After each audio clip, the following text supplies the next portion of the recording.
বেলাল ভাই একটু থাকেন। এই রাস্তার কতদিন থেকে এই অবস্থা? বিগত 35 বছর থেকে এই অবস্থা, রাস্তার কোনো উন্নয়ন নাই। বিগত 17 বছর আওয়ামী লীগ সরকার ক্ষমতা থেকে চলে গেল, এই রাস্তার কোনো অনুদান আসে নাই। আর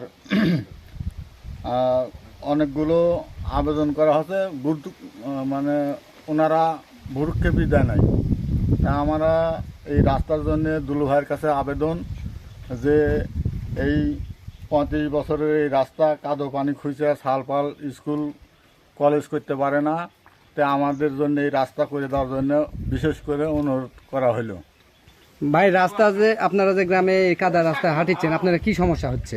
আমাদের কাদা খুব, রাস্তা হাঁটতে পারে না, দীর্ঘ এই থাকে। আর বহুত আবাদ ফসল হতে এই গ্রামের, কোনো উন্নত নাই এই রাস্তা। দুলু ভাইয়ের কাছে এবং ওই সরকারের কাছে আবেদন আমার রাস্তাটা তাড়াতাড়ি করে দেন। খুব কষ্ট হচ্ছে নাকি? কষ্ট তো না। ভাই আপনার খুব কষ্ট হচ্ছে নাকি? কষ্ট তো অবশ্যই হচ্ছে যে আমার এই রাস্তা নিয়ে খুবই বিপদের মধ্যে আছি আমরা। ছোটো সালপাল স্কুলে যেতে পারে না, চোরার মালামাল আমরা বহন করতে পারি না। তাই আগামী সরকারের কাছে আমাদের একটাই আবেদন যে রাস্তাটা যেন দ্রুত তাড়াতাড়ি হয়, এটুকাই আমাদের আবেদন।